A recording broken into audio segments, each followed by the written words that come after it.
네, 함께 읽은 본문 말씀 가지고 Make a Difference라는 말씀의 제목을 함께 좀 말씀을 나누고 함께 기도하는 시간 갖도록 하겠습니다. 오늘도 질문을 하면서 저는 여전히 말씀을 시작하려고 합니다. 혹시 다 연예인 좋아하시는 분들 있나요? 어떤 연예인 좋아하시나요 혹시? 조보아요. 네, 감사합니다. 조보아가 나. 혹시 또 어떤 누가 이렇게 던져주시면 좋을 것 같아요. 성유리. 저희가 다 이렇게 옛날로 다시 돌아가고 있어요. 핑클부터 이제 시작하고 이제 H.O.T도 나오고 저희가 G.O.D도 나오고 이제 막 잭스키스도 나오고 해야 될 것 같아요. 혹시 문선희 선생님 누구 혹시 팬 누구 있나요? 송중기. 걔도 조금 젊어졌어요. 약간 이제 조금 30대까지 왔어요. 20대까지 아직 없고 아니 10대랑 20대가 없네요. 혹시 10대, 20대 중에 좋아하는 연예인 있나요? 아이유는 저랑 동갑이에요. 아이유는 이제 20대가 아닙니다, 여러분. 네, 아이유는 저랑 동갑이에요. 저랑 동갑. 누구요? 송강호요? 아, 송강. 죄송합니다. 송강. 네, 송강. 설마 송강호로. 네, 죄송합니다. 제가 이렇게 VT 사역하다 보면 자꾸 귀가 어두워져요. 약간씩.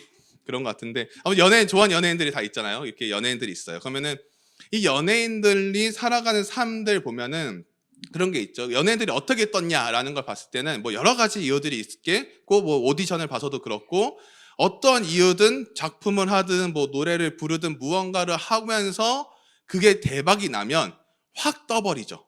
확 떠버리고 그 다음에 어떻게 됩니까? 다음 작품을 하거나 다음 노래를 낼 때 굉장히 신중해집니다. 그러면 자신이 여태까지 누리지 못했던 굉장히 많은 인기를 누린다는 건 어떤 경험이냐? 여태까지 있을 수 없었던 일들이 앞으로 펼쳐진다는 것을 저희가 볼 수 있죠. 그런데 이런 인기를 누리고 있는 연예인들에게 제일 두려운 것이 무엇인지 아십니까? 딱 하나입니다. 대중들한테 다시 잊혀져 간다는 것이 굉장히 두려워합니다. 왜일까요?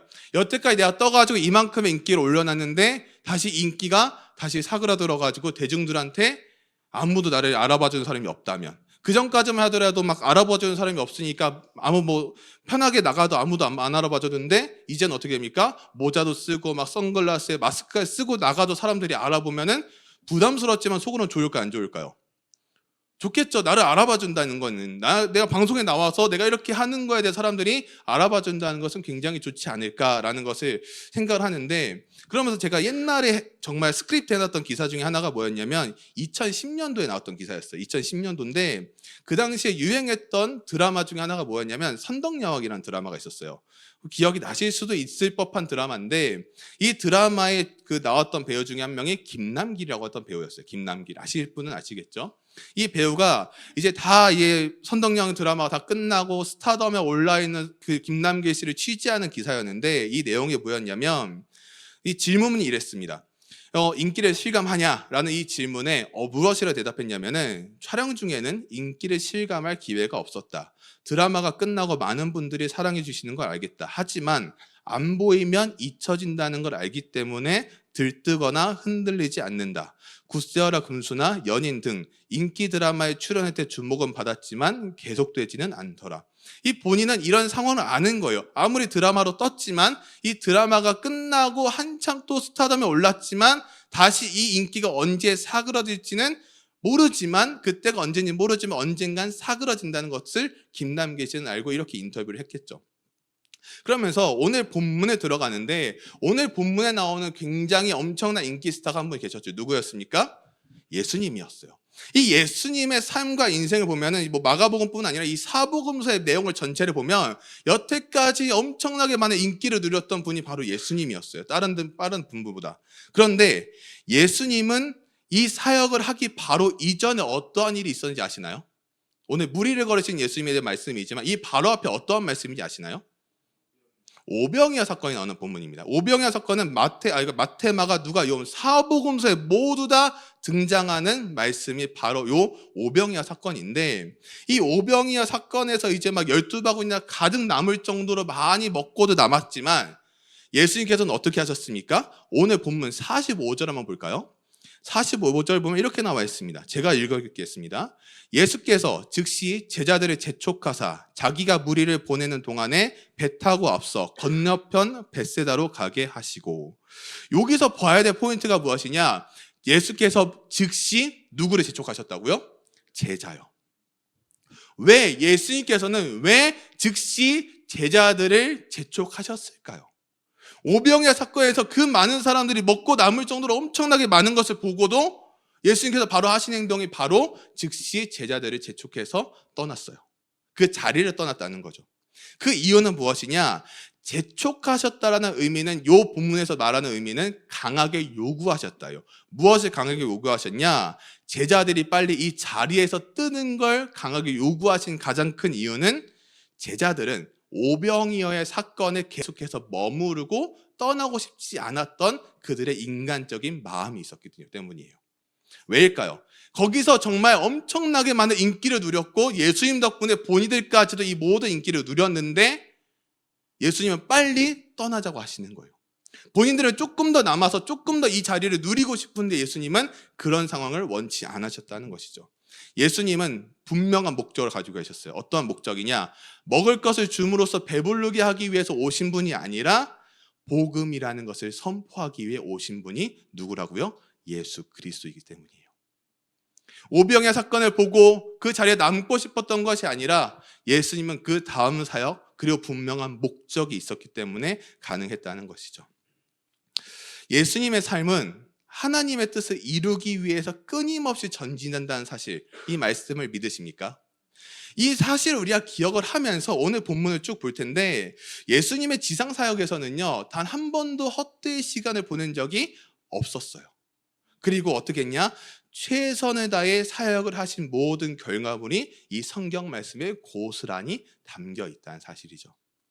그러면서 이 시대의 그리스도인으로 살아가는 저희들에게 예수님처럼 하나님께서 허락하신 이 귀중한 인생의 시간들을, 받은 사명들을 감당하기 위해 저희는 얼만큼의 최선의 노력을 다하고 계십니까? 아니면 이곳이 좋사오니 하는 그런 마음으로 한자리에 머물러 안주하고 계시지는 않으십니까? 디모데후서 4장 7절에 보니까 이렇게 나와 있는데요. 우리 같이 한 목소리를 좀 읽어볼까요? 같이 읽겠습니다. 시작! 나는 나의 달려갈 길을 마치고 믿음을 지켰으니. 아멘. 맨 마지막에 보면 믿음을 지켰으니라고 나와 있어요. 근데 믿음을 지켰다는 그것이 무엇입니까? 선한 싸움을 싸우고 나의 달려갈 길도 마쳤어요. 이것이 무엇 때문이라고요? 믿음 때문이에요. 믿음이 있었기 때문에 그 믿음으로 말미암아 선한 싸움도 싸우고 나의 달려갈 길도 마칠 수 있었는데 그것은 내 믿음, 그 믿음을 주시는 분이 누구십니까? 하나님이라는 사실인 거죠. 그렇게 왔기 때문에 내가 버티고 이겨내고 견딜 수 있다는 것을 우리가 분명 기억을 하면서 오늘 말씀을 두 가지를 좀 보면서 말씀을 진행하려고 하는데요. 첫 번째는 무엇이냐? 한번 저를 따라할까요? 차이를 만드는 그리스도인. 한번 더 해볼까요? 차이를 만드는 그리스도인. 네, 오늘 보면 46절입니다. 46절. 네, 46절. 우리 같이 한 목소리 읽겠습니다. 시작. 무리를 산으로 가시니라. 아멘. 예수님께서는 하시는 행동이 뭔가 갑자기 이렇게 하시는 것처럼 보이지만 예수님은 늘 하시는 것이 무엇이었습니까? 기도하러 가시는 거였어요. 이 갈릴리 주민들, 오병이어 사건에 있었던 그 갈릴리 주민들은요, 어떤 것이 있었냐? 예수님을 민족 해방을 위한 정치적인 지도자로 삼으려고 했어요. 왜일까요? 이유는 간단합니다. 여러분이 머릿속에 들고 계신 생각이 고스란히 정답이에요. 왜요? 예수님은 아무도 하지 못했던 모든 일들부터 많은 일들을 감당하셨고 해내셨거든요. 그러니까 어떻게 할까요? 그런 능력자가 옆에 있으면 그 사람을 빨리 지도자로 세워서 그 사람이 이 나라를 잘 다스려서 우리가 안정적인 삶을 누리면 좋겠다라고 하는 생각이 있었겠죠. 그런데 예수님은 그 생각을 다 알고 계셨기 때문에 예수님의 사역만 하시고 그 자리를 뜨셔서 바로바로 이동을 하셨다는 거예요. 그러면서 우리는 무엇을 대부분 원하냐? 나중에 점점 아이들도 커가다 보면은 인기, 명예, 권력에 대한 부분을 원하는 때가 많습니다. 제가 아까 서론에도 이제 뭐 연애에 대한 이야기도 했지만 인기가 많아지고 이제 명예가 커지고 권력을 가진 사람의 특징이 뭔지 아십니까? 절대 혼자 다니지 않아요. 혼자 다니지 않고 꼭 누군가가 붙어요. 뭐 경호원이 붙든가 매니저가 붙든가 아무튼 뭔가 주변에 많은 사람들이 붙어서 다니기 시작을 합니다. 왜요? 내가 인기가 많고 명예도 커지고 권력을 가진 사람이라는 것을 보여주기 위함이 있기 때문이죠. 그러면서 제가 이제 한 분의 좀 이야기를 좀 소개하려고 하는데 제가 이 이야기를 하다 보면 누군지 아실 수도 있을 거예요. 이 친구는 저랑 고등학교 때 친했던 친구고 지금도 가끔 연락하는 친구입니다. 뭐 아실 분들은 좀 아실 거예요. 근데 이 친구의 삶을 저는 너무 가까이서 봤고 너무 1년 넘는 그 시간 동안 굉장히 옆에서 바로 제 뒷자리였거든요. 뒷자리에서 보면서 그리고 같이 독서실을 다니면서 같이 뭐 그 콘서트도 다니면서 집회도 다니면서 그의 친구의 삶을 보고 지금의 삶을 보니까 동일한 거예요. 무엇이 있었냐? 이제 그 친구랑 고3 때 같은 반이었어요. 같은 반이었는데 그 친구는 무엇을 했냐? 늘 수업 시간에도 공부를 잘 안 했어요. 랩을 썼어요. 이렇게 늘 랩을 썼어요. 근데 이제 저는 신학교로 가겠다는 사람이었고 그 친구는 래퍼가 되겠다는 친구였어요. 그래서 앞에서는 신학 공부를 하고 있고 뒤에는 랩을 쓰고 있고 그러다가 제가 뭐 집도 갖고 가다 보니까 이제 독서실을 같이 다니게 됐어요. 독서실을 다녔는데 아직도 기억 O2 독서실이라는 독서실이었어요. 지금 없어졌는데 그래서 제가 공부를 하다가 좀 피곤하면 그 친구가 저한테 와요. 그러면 톡톡해가지고 쉬러 가자요. 그러면 쉬게쉬러 갑니다. 그러면은 쉬게쉬러 가가지고 저한테 뭐 하냐면은 쉬질 않아요. 그 친구는 본인이 썼던 독서실에도 랩을 쓰거든요. 랩을 막 쓴 거를 저한테 읊어요. 이렇게.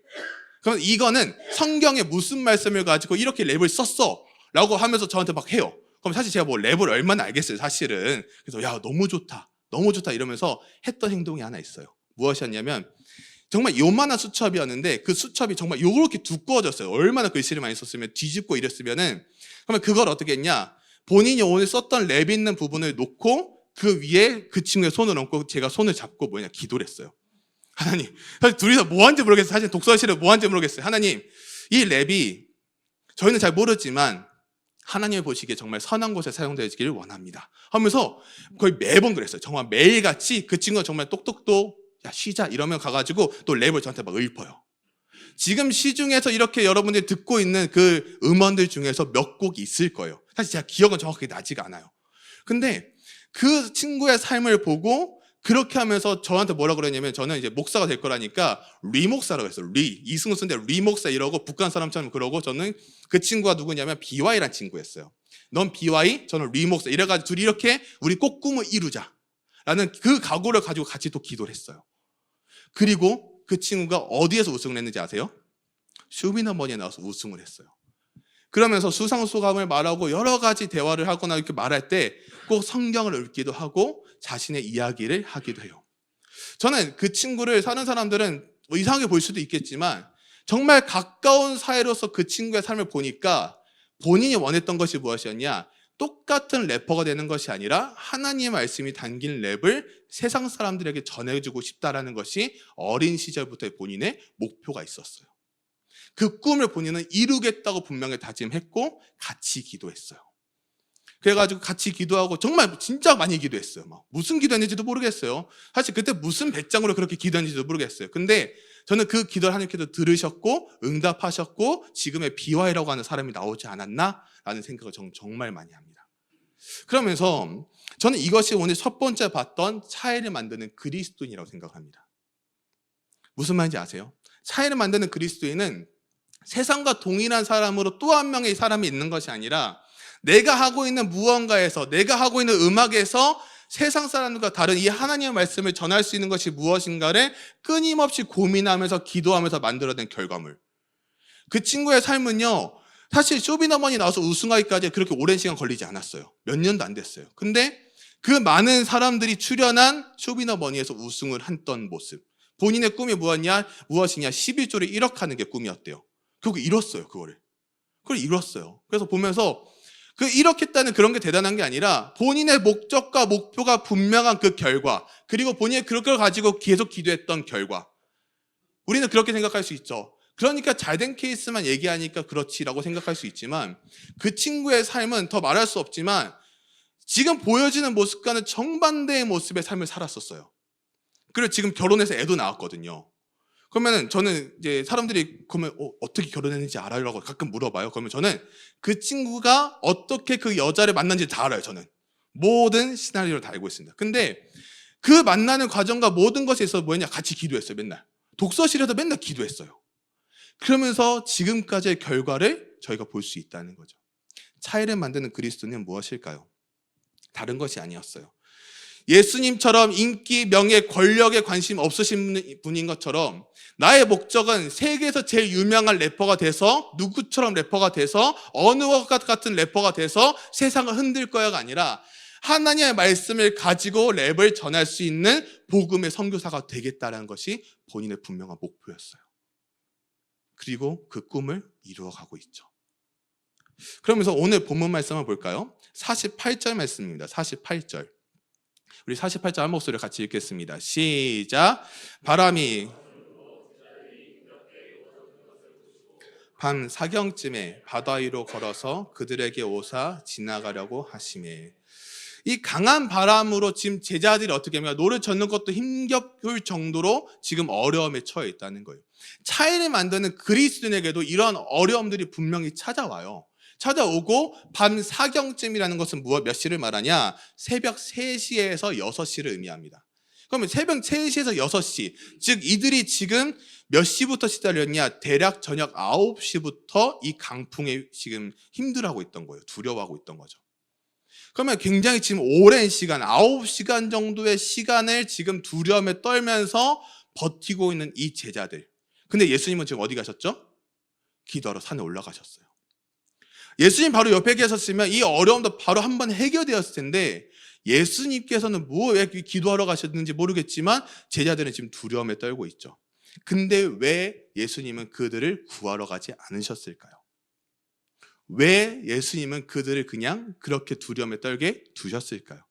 예수님도 그들이 힘들어하고 두려워하는 상황을 알고 계셨어요. 근데 왜 그렇게 했냐? 이유는 간단합니다. 한번 저를 따라할까요? 신앙의 연단 때문에. 신앙의 연단, 이 신앙의 훈련을 위해서 예수님께서는 그 두려움 속에 제자들을 두셨다는 거예요. 왜 그럴까요? 장차 제자들은 어떠한 행동을 해야 되냐? 교회를 설립하고 확장하는 과정에 있어서 어떠한 역경에 부딪힐지를 모르기 때문에 예수님께서는 이미 그것을 아시고 그렇게 그들의 신앙의 연단을 하셨다는 거예요. 베드로 전서 말씀을 볼까요? 베드로 전서 4장 12절 말씀 보니까요. 이렇게 나와 있습니다. 우리 같이 읽겠습니다. 시작. 사랑하는 자들아, 이상히 여기지 말고. 아멘. 우리에게 오는 연단을 이상하게 여기지 말자는 거예요. 이 모든 계획은 하나님의 손에 달려 있었어요. 그러다 보니까 지금 제자들은 두려움에 떨고 있지만 예수님은 크게 걱정 안 하셨거든요. 왜요? 그들의 신앙의 연단 때문에. 때로는 너무 걱정되고 고민되고 왜 그럴까라는 불안 속에서 휩싸여 있는 제자들이었고 우리들이지만 이 모든 계획은 하나님의 손에 있기 때문에 이 두려움 또한 하나님의 손에 맡기면 어떻게 될까요? 없어지리라 믿습니다. 아멘이십니까? 그러면서 이 차이를 만드는 그리스도는 바로 여기서부터 출발을 하더라고요. 더욱이 한적한 곳으로 나아가 하나님께 엎드리는 습관, 그리고 분주할수록 더욱더 하나님 앞에 나아가 기도하는 시간이 많아질수록 세상 속에 흐트러지는 그 마음을 바로잡고 하늘의 능력을 이 땅에 증거하는 그리스도인, 그게 누굽니까? 차이를 만드는 그리스도인이더라고요. 그것이 바로 첫 번째 차이를 만드는 그리스도인이었습니다. 그럼 두 번째는 무엇일까요? 한번 저를 따라할까요? 예수 그리스도가 필요한 그리스도인. 네, 오늘 보면 49절을 볼까요? 49절. 네, 49절 같이 한 목소리 읽도록 하겠습니다. 시작. 제자들이 유령인가 하여 소리 지르니. 아멘. 지금 예수님께서는 이제 바다 위로 어떻게 하셨습니까? 걸어가고 계셨는데 제자들이 그 상황을 보고 어떻게 하죠? 무서워서 두려워서 소리를 지르는데 유령인가 하여였어요. 예수님을 지금 못 알아보고 있는 거예요. 왜요? 지금 너무 걱정, 두려움에 죽을까 휩싸였기 때문이죠. 근데 중요한 것은요, 그렇게 멀리서 보이는 예수님은 유령처럼 보일 수 있겠지만 가까이 오셨을 때도 예수님인지를 몰랐던 게 제자들의 마음의 상태였어요. 그러면서 50절 말씀 볼까요? 예수님께서 어떻게 대답하시는가? 자, 50절 말씀 볼까요? 우리 같이 읽겠습니다. 시작. 그들이 이에 예수께서 곧 그들에게 말씀하여 이르시되 안심하라 내니 두려워하지 말라 하시고. 아멘. 예수님께서 처음에 보자마자 제자들에게 하신 말씀이 무엇이었습니까? 안심하라 내니 두려워하지 말라. 안심하라는 거예요. 내가 왔으니 너네 두려워하지 마. 이 한마디가 제자들을 안심시켰다는 거예요. 우리가 두렵고 힘든 모든 상황 속에서 예수님께서 안심하라 내니 두려워하지 말라. 무엇이 그렇게 너희를 힘들게 하는가? 그 한마디면 어떻게 됩니까? 우리는 싹 풀어진다는 거예요. 그러면서 이제 예수님께서 배에 타시면서 바람이 잔잔해지고 제자들이 놀랍니다. 그리고 나서 어떻게 말씀하십니까? 어떤 말씀이 있습니까? 52절입니다. 52절. 우리 같이 한 목소리로 읽겠습니다. 시작. 이는 깨닫지 못하고 도리어 마음이 둔하여졌음이러라. 아멘. 예수님을 보고도 안심하지 못하고 놀란 제자들, 그들의 어떠한 문제가 있었습니까? 그 떡 대시던 일을 깨닫지 못하고 어떻게 마음이 둔해져 있다고 나와요. 바로 직전에 오병이어 사건을 통해서 그 기적을 맛보았던 제자들이었지만 두려움 앞에 그 모든 영광은 사라져버려요. 우리가 아무리 은혜를 많이 받아도 우리의 두려움과 걱정이 크면 어떻게 됩니까? 그 은혜가 묻히기 시작을 합니다. 단순히 험악한 환경을 극복하지 못했던 그 지혜가 아니라 예수님이 과연 누구신가라고 하는 그 부분을 깨닫지 못했던 제자들의 모습. 그래서 우리에게 무엇이 필요합니까? 예수 그리스도가 필요해요. 제자들에게도 예수 그리스도가 필요했고 저희에게도 동일하게 예수 그리스도가 필요합니다. 오늘의 말씀의 제목은 Make a Difference입니다. 이 Make a Difference는 이제 판선창 회장이라고 하는 중국의 굉장히 보험회사의 대부죠. 그분께서 누군가 갔던 길은 가지 않는다라고 하는 책의 한 챕터에 나와 있는 내용입니다. Make a Difference. 차이를 만든다는 거죠. 근데 저 여기서 말하는 두 가지 의미를 어떻게 설명하냐면요. 화면 한번 띄워주시면 이렇게 설명을 하고 있습니다. 첫 번째는 모든 것이 남들과 달라야 한다. 그리고 또 하나는 이 세상은 내가 있어 다르다였어요. 모든 것은 남들과 달라야 하고 이 세상은 내가 있어 다르다인데 저는 여기다가 조금 다른 단어들을 좀 붙여봤습니다. 어떤 단어냐면 이 단어입니다. 한번 띄워주시면요. 첫 번째 우리 같이 한 목소리 읽어보겠습니다. 시작. 하나님의 자녀인 나는 모든 것이 남들과 달라야 한다. 또 하나 두 번째 거 읽겠습니다. 시작. 이 세상은 하나님의 자녀인 내가 있어 다르다. 저는 이 make a difference 의미를 보면서 딱 이 단어가 생각나는 거예요. 하나님의 자녀인 나는. 하나님의 자녀인 나는 모든 것이 남들과 달라야 한다. 제자들은 달라야 됐지만 다르지 못했어요. 왜요? 그들의 마음이 둔하였기 때문이에요. 우리에겐 예수 그리스도가 필요해요. 그런데 예수 그리스도를 모르는 수많은 사람들이 아직 있어요. 존재하고 있습니다. 그러면서 저는 이 두 개를 우리가 기억해 보자는 거예요. 하나님의 자녀인 나는 모든 것이 남들과 달라야 하고 이 세상은 하나님의 자녀인 내가 있어 다르다. 아멘이십니까? 그러면서요. 하나님은 결코 어려움에 처한 성도를 외면하지 않으십니다. 우리가 어려움에 처해 있을 때 나의 어려움을 알아주는 주변 사람들은 아무도 없을지라도 우리가 원망하고 낙심하지 마시기 바랍니다. 왜일까요?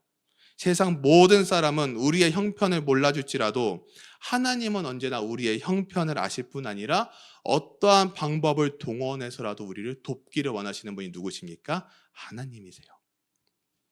우리는 하나님께 속한 백성이고 하나님의 자녀라면 하나님은 결코 이 어려움 가운데 우리를 그냥 두지 않으신다는 거예요. 제자들은 신앙의 연단이었고 저희도 그렇게 두렵고 걱정되고 불안되는 상황이 펼쳐진다면 그것이 또 하나의 신앙의 연단이 아닐까요? 우리에게 필요한 분은 제일 중요한 겁니다. 단순히 풍랑을 잠잠케 해줄 분이 필요한 게 아니라 누가 필요할까요? 예수 그리스도가 필요합니다. 이제 말씀의 결론을 맺으려고 합니다. 말씀의 결론을 맺으면서 제자들은 계속해서 예수님과 같이 있었고 예수님만 기도하러 올라가셨어요. 제자들은 제자들끼리만 있었음에도 불구하고 그 풍랑 앞에 무너져 내려가는 제자들의 모습. 우리가 이 세상에 살아가다 보면요, 자연에서 일어나는 풍랑도 분명히 있겠지만 인생에서의 만나는 풍랑도 굉장히 많다라는 것이죠. 오늘 본문에 기록한 것처럼 이 갈릴리 호수에서 불어오는 역풍이 제자들의 길을 방해했던 것처럼 우리의 인생에도 수없이 많은 방해하는 요소들이 있다는 겁니다. 그것이 무엇일까요? 질병이 될 수도 있고요. 사업이 될 수도 있고요. 경제. 그 어떠한 것들이 될지라도 제자들이 힘들어할 때 예수님은 한 번도 그들을 외면하지 않으셨어요. 그리고 예수님께서 딱 오시면서 그 모든 풍랑이 잔잔해졌죠. 예수님을 찾고 구하는 그리스도인, 그들의 삶은 분명히 달라요. 차이가 있거든요. 교회를 다니는 사람이나 세상 사람이나 다른 게 없어라는 수만 가지 이야기를 저희는 계속해서 듣잖아요. 뉴스로도 듣고 실제 삶을 살아가면서 많이 듣잖아요. 근데요, 우린 이 다름이 없다고, 그리고 다름이 없고 예수 그리스도가 없으면 이 차이를 못 만들더라고요. 우리에게 진짜 필요한 것은 무엇입니까? 복음? 다 좋아요. 근데 이 복음의 주인 누구십니까? 예수 그리스도. 아멘이십니까? 예수 그리스도가 없는 인생인데 어떻게 우리가 이 복음을 붙잡을 수 있을까요?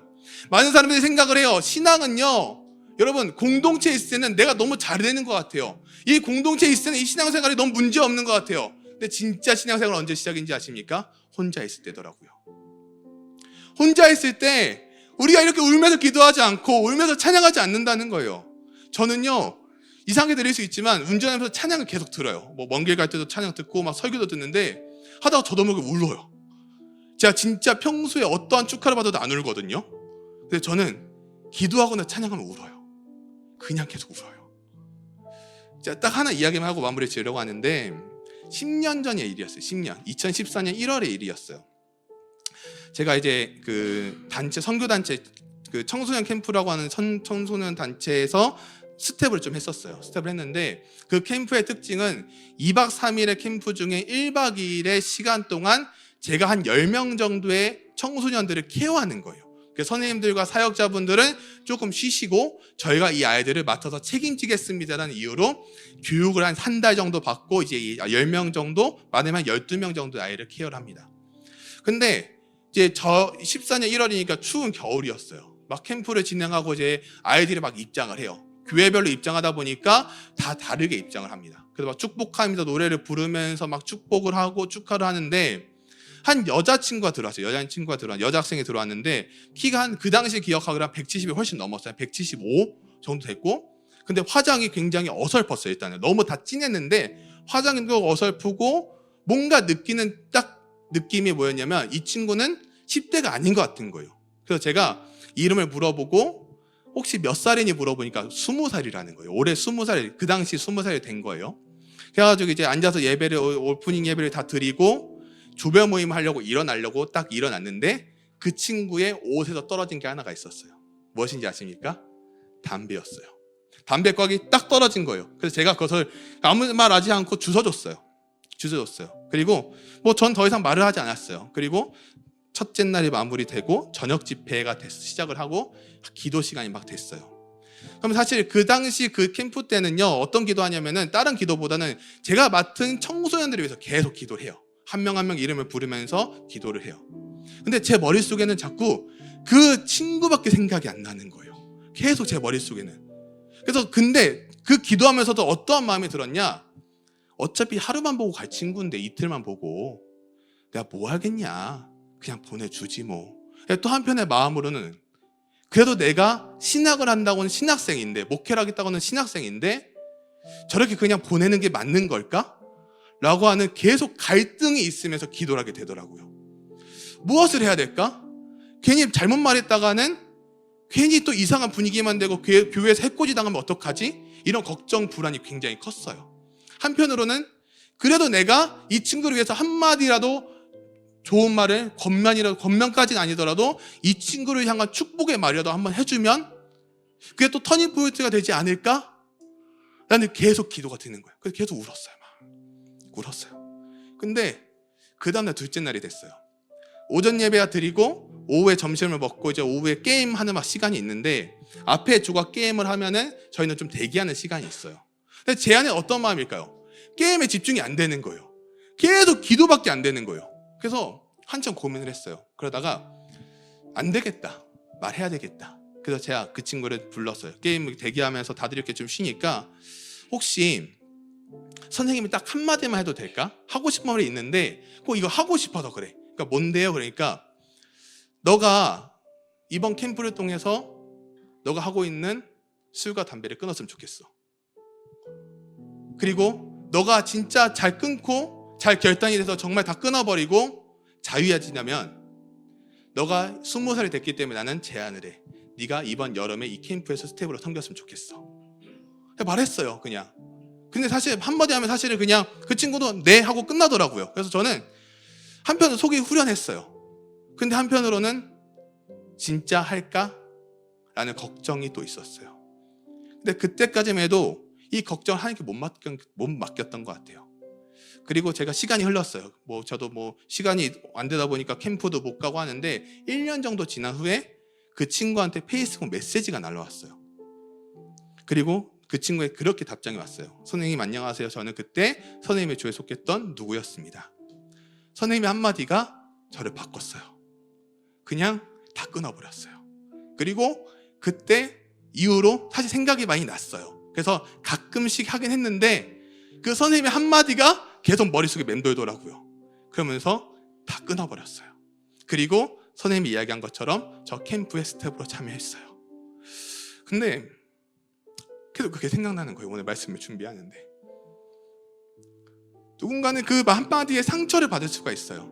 근데 저는 계속 고민하고 기도했어요. 하나님, 이게 진짜 하나님이 주시는 마음이라면 하나님께서 주시는 마음이 더 기도하게 하여 주시옵소서. 근데 계속 이 마음을 주셔서 말했고 그 친구는 그것을 받아줬어요. 그 친구가 허락을 받았어요. 이야기를 하겠다는 거 허락을 받았는데 그 친구의 이름이 뭐냐면 유하종이에요. 본인은 모태신앙이고 너는 하나님의 종이야. 하나님의 백성이란 뜻이었어요. 근데 하나님의 백성이 어떻게 합니까? 술과 담배에 쩌들었던 삶을 살았었어요. 근데 최근에 연락을 할 때 그 친구가 저에게 했던 말이 아직도 그러더라고요. 그때가 자기의 인생의 새로운 계기를 만드는 터닝 포인트였다고요. 우리는 이 한마디 하기가 너무 힘들어요. 근데 이 한마디를 하고 그 친구의 삶이 바뀌어지면 어떻게 생각하냐? 내가 그 한마디 했기 때문에 바뀌어졌다고 생각을 해요. 저는 그리고 그런 걸 한 번도 생각해 본 적이 없어요. 말은 제가 했지만 그걸 바꿔주신 분이 누구냐? 하나님이셨더라고요. 우리의 인생의 주인이시고 우리의 삶의 주인이신 분은 하나님이셨어요. 오늘 말씀처럼 차이를 만드는 그리스도인은 누굴까요? 우리가 아니더라고요. 하나님이시더라고요. 그럼 저는요 그 생각을 많이 했어요. 제가 지난주 VT 예배 때도 동일하게 언급했던 멘트가 있습니다. 그리스도인이라고 말하는 사람이 아니라 그리스도인이라고 불리는 사람이 돼야 되지 않을까요? 나 교회 다녀, 나 그리스도인이야가 아니라 사람들이 봤을 때 저 친구는 진짜 그리스도인이야. 저 사람은 진짜 그리스도인이야. 두려움 앞에 떨고 있던 제자들의 그 모습처럼 우리는 두려워하지 않으십니까? 아니면 계속해서 떨고 있고 어떻게 해야 되나 발만 동동 구르고 계시지는 않으십니까? 우리가 예배하는 이유가 과연 무엇일까요? 예배하다 보면 하나님께서 말씀하시는 거예요. 안심하라 내니 두려워하지 말라. 안심하라 내니 두려워하지 말라.